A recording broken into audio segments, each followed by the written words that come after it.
Une autre excellente option de reconversion professionnelle est celle de devenir barman. Si vous êtes sociable, que vous aimez la fête et la nuit, devenir barman devrait vraiment vous plaire. En plus d'être un travail agréable et divertissant, vous pourrez espérer une très bonne rémunération, surtout si vous tenez compte des pourboires. Travailler comme serveur dans la restauration ou dans un hôtel peut également être d'excellentes alternatives. Dans ce cas, il sera cependant conseillé de suivre une petite formation dans le domaine pour pouvoir travailler dans les meilleurs restaurants et voir son salaire augmenter en flèche. Note globale, 4 sur 5. Durée de la formation, 1 mois. Travailler dans la construction peut rapporter gros. Une fonction particulièrement lucrative est celle de briqueteur maçon. Vous pourrez en effet espérer un bon salaire dès le début de votre carrière. Si vous savez vous faire apprécier et vous faire respecter, il sera possible de monter en grade et de devenir directeur de construction. Dans la plupart des cas, il ne sera même pas nécessaire d'être titulaire d'un baccalauréat, la motivation, le talent et la persévérance feront bien l'affaire. Note globale, 4,6 sur 5. Durée de la formation, 12 mois. Il est indispensable dans l'industrie du jeu vidéo qui emploie de nombreuses personnes. Son rôle est d'être assez vigilant pour saisir les points faibles et défauts du jeu, juste avant sa mise en service et sa vente. Il doit être très vigilant et posséder une bonne culture du jeu vidéo afin de porter sur le produit un avis d'expert. Certes, il doit être un bon joueur et avoir pratiqué de nombreux gameplays, mais aussi tenter d'épuiser toutes les ressources du jeu pour ne rien laisser au hasard. Il contrôle le potentiel du jeu et l'effet qu'il pourra donner sur les futurs joueurs. Cela nécessite du temps, de la patience et de la maîtrise. La seule passion ne suffira pas. Pour travailler, il est souvent possible que le testeur soit employé par plusieurs maisons de production. Cette multiplicité d'employés rend le travail plus lucratif et permet aussi de se créer un nom au sein de la profession.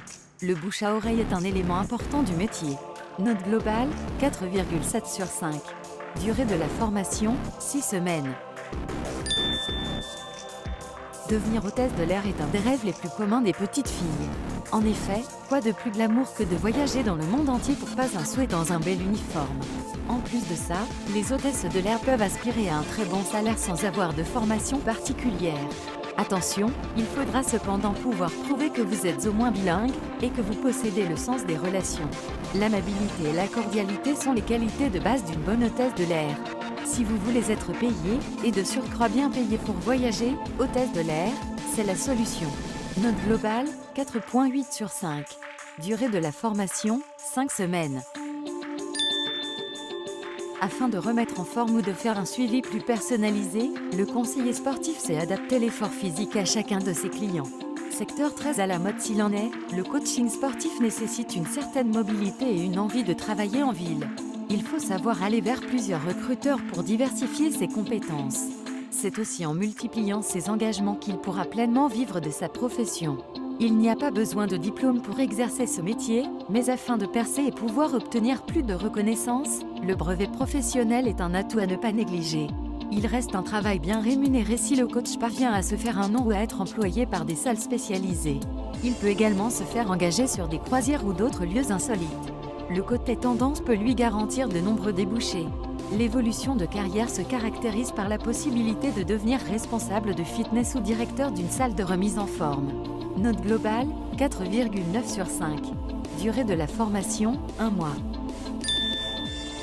Si vous cherchez une profession, bien payée sans aucune formation préalable, être capitaine d'un navire marchand est ce qu'il vous faut. En effet, il n'y a pas de prérequis particulier pour pouvoir commencer à travailler sur un navire marchand. Il faudra simplement s'inscrire dans une école maritime et acquérir une formation de base. Une fois que cela sera fait, vous pourrez commencer à travailler sur un bateau marchand. Vous commencerez sûrement comme matelot, mais pourrez petit à petit obtenir de plus importantes responsabilités et finalement devenir capitaine. Ce métier est particulièrement bien payé, et ce, surtout pour les longues heures en mer. Note globale, 4,5 sur 5. Durée de la formation, inconnue. Créer une entreprise et en être le directeur repose sur peu de choses. La personne qui se lance dans la création et la direction d'entreprise doit savoir rassembler les bonnes personnes autour d'elle. Ce ne sont pas ses diplômes, ni ses compétences dans le domaine d'activité qui importent. Ce qui prime, c'est la capacité de persuasion, de choix et de management. De nombreux chefs d'entreprise à succès ne possèdent pas, ou peu de diplômes. Ils ont su utiliser une idée originale et convaincre des investisseurs et des clients potentiels.